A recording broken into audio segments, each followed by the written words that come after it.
और टेली चिंगारी को थैंक यू सो मच कि आप लोग यहाँ आए और मेरा इंटरव्यू लिया। Thank you so much. Hello ma'am, welcome to Tele Chingari. कैसे हैं आप? मैं बिल्कुल ठीक हूँ टेली चिंगारी, थैंक यू सो मच। क्या चल रहा है मैम शो पे? क्योंकि हम देख रहे हैं सेट से काफ़ी अच्छी खासी बातें निकल करके आ रही है। बहू ये जो है आपस में बॉन्डिंग जिस तरह से उनका दिखाया जाता है काफ़ी प्योर और ज़्यादा मजबूती के साथ निकल करके आता है। ऐसे में छोटी बहू के लिए और मैम मतलब उनकी माता जी यानी दुर्गा माँ जो की सास है, उनका कहीं ना कहीं नोक झोंक है लगातार बरकरार है। ऐसे में बड़ी बहू कहीं ना कहीं हेल्प कर भी रही है छोटी बहू को। तो क्या कुछ चल रहा है मैम, से बताइए जरा। बड़ी बहू का अच्छा, एक सबसे अच्छी जो चीज़ है हमारे शो की वो ये है कि आज तक आपने शोज़ में देखा होगा बहुएं आपस में ही पॉलिटिक्स करती रहती है, yes yes kitchen yes. Politics ये वो। लेकिन यहाँ चारों बहुओं का ना बॉन्ड बहुत अच्छा है, एक दूसरे को कवर अप करती रहती हैं, बचाती रहती हैं दुर्गा देवी से कि कहीं ऐसा ना हो माँ को पता चल गया तो भाई इसकी तो वाट लग जाएगी। तो हम लोगों के बीच में ये बहुत प्यारी चीज़ है, थैंक्स टू लीना मैम जो इतना प्यारा लिख रही हैं, कुछ अलग सा ही लिख रही हैं। जनरली तो पॉलिटिक्स ही होती है, किचन पॉलिटिक्स ही होती है। और कोशिश करते रहते हैं कि आहना हमारे साथ वो चौथी बहू बनी रहे, क्योंकि भाई वो भी बहुत मुंह फट है, वो कुछ भी बोल देती है, हम लोगों की तो हालत टाइट हो जाती है, भाई इसने क्या बोल दिया, अब तो गई है, अब तो छोटी गई गांव छोटी से। बहू कहीं ना कहीं कुछ चेंज लाना चाहती हैं दुर्गा देवी हाँ के लाइफ में। कहीं ना कहीं परिवार में कुछ बदलाव लाना चाहती है कि नहीं बहुएं कुछ अलग भी हो सकती हैं। तो ऐसे में हाँ। क्या लग रहा है, मतलब ऑडियंस के लिए और कुछ क्या है जो ज़बरदस्त आप लोग तैयार कर रहे हो मैम? अगर आपने लास्ट कुछ एपिसोड फॉलो किए होंगे तो आपने देखा होगा कि माँ का पहली बार वो वाला रूप सबने देखा कि वो भी इमोशनल हो सकती हैं, वो भी अपना बचपन याद कर रही थी, तालाब पे जाती थी, पेड़ पे चढ़ती थी। तो वो जो एलिमेंट था वो बहुत प्यारा था और वो उन्होंने पहली बार शेयर किया सबसे छोटी बहू के साथ, आहना के साथ। तो ये एक बहुत बड़ा चेंज था उनके कैरेक्टर के साथ भी कि शुरू से यही चल रहा था कि दुर्गा देवी बहुत स्ट्रिक्ट हैं, उनके अंदर कोई इमोशन नहीं है। लेकिन उस सीन ने ना सबको हिला डाला, सब देखकर दंग रह गए थे, भाई दुर्गा देवी में भी इतना इमोशन है। मैम हम नॉर्मली देखते हैं ना शोज़ में क्या होता है कि चलो ठीक है, या तो बहुओं का आपस में होगा नोक झोंक या फिर सास बहू का होगा। लेकिन यहाँ पे हम लोग देखते हैं कि सास बहू का तो नोक झोंक चल ही रहा है, लेकिन कहीं ना कहीं एक तरफ यहाँ पे ना बहुओं की आपस में मस्ती चल रही है।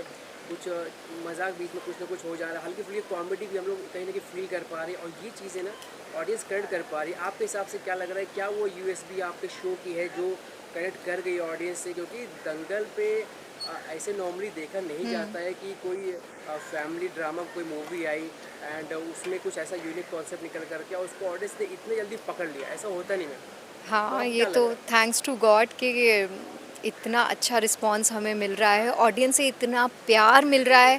और वो क्या होता है ना, आप एक ही पिच पे अगर शो को चलाते रहो, आप करते हुए बीइंग एन एक्टर भी आप ना बहुत ज़्यादा ऐसा लगता है क्या सेम सेम सेम सेम चल रहा है, वही इरिटेशंस घर में है, वही ड्रामा घर में। यहाँ पर जो है हर कैरेक्टर के साथ कोई एक एलिमेंट डाला है, जैसे पारो है वो कुछ ना कुछ कॉमिक करती रहती है, तो वो मज़ा आता है देख के, वो थोड़ा सा एक मसाले का तड़का डाल देती है कि मस्ती हो रही है।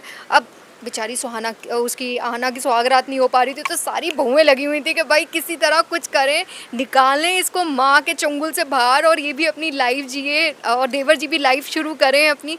तो ये जो थोड़ी थोड़ी चीज़ें जनरली आप देखोगे शोज़ में ना, जो मेन कैरेक्टर हैं वही ज़्यादा बोल रहे हैं, वही बात कर रहे हैं। यहाँ पर सारे कैरेक्टर्स का इन्वॉल्वमेंट है, हर किसी का अपना एक पॉइंट ऑफ व्यू है, हर किसी का अपना एक कैरेक्टर है कि वो किस तरह से क्या सोचता है। वो सारी चीज़ें ना यहाँ पर दिखाते हैं। कोई भी एक्टर आप ऐसा नहीं देखोगे कि कोई बस खड़ा ही हुआ है आके, सब अपनी तरफ से अपना पॉइंट ऑफ व्यू रखते हैं सामने और बात करते हैं, चुपचाप नहीं खड़े रहते। अगर बहुओं की बात करते हैं तो मैम आप चारों बहुओं में किसके साथ वैसा है जिसका चारों लता का काफ़ी अच्छा बॉन्डिंग आपको लग रहा है कि ऑडियंस पसंद कर रही है? आ, ऐसा तो मैं नहीं कहूँगी कि किसी एक पर्टिकुलर बहू के साथ मेरा बॉन्ड है, क्योंकि कहीं ना कहीं मैं इस फैमिली के अंदर 16-17 सालों से रह रही हूँ। तो मेरा मोस्टली यही रहता है, जो मेरे बाद आई हैं उनको बचाती रहूँ, उनको बताती रहूँ कि इस घर के संस्कार ये हैं, इस घर के रिचुअल्स ये हैं, हमें ऐसे करना है, अगर नहीं किया तो बेटा तुम्हारी बाट लग जाएगी। तो मेरा काम तो यही रहता है कि मैं तीनों को बताती रहती हूँ कि ऐसा नहीं करना है, ऐसा करना है, ऐसा करोगी तो ऐसा हो जाएगा।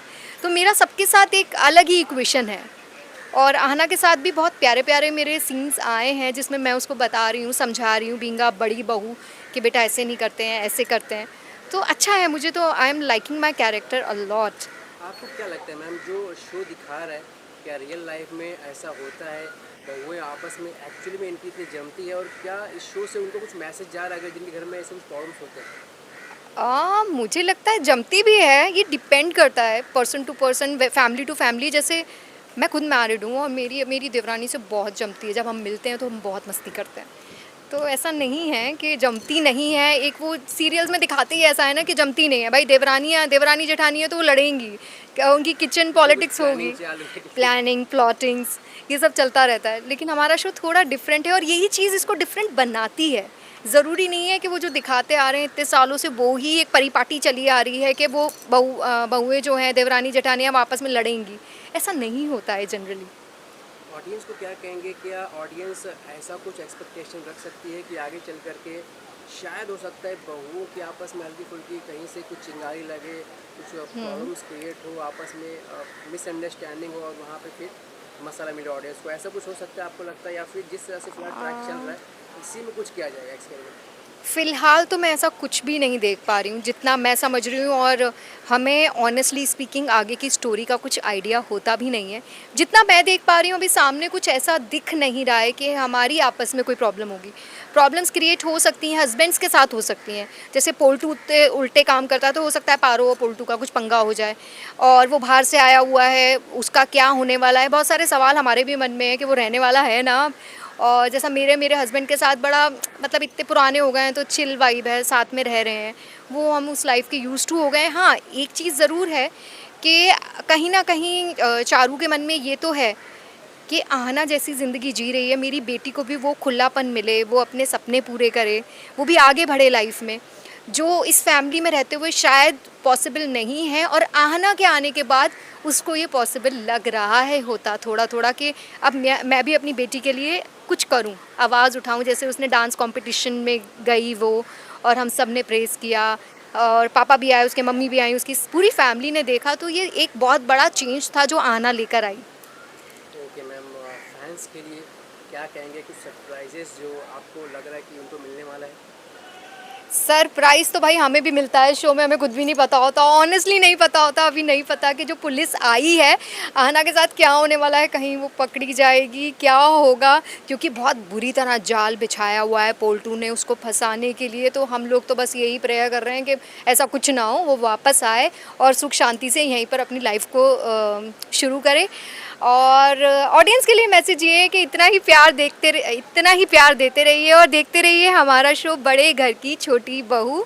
और आपके मैसेजेस का इंतज़ार रहता है हमें भी। यूट्यूब पे भी मेरा चैनल है, आप वो भी देख सकते हैं, उसमें भी मैं बहुत सारी यहाँ की मस्ती डालती हूँ।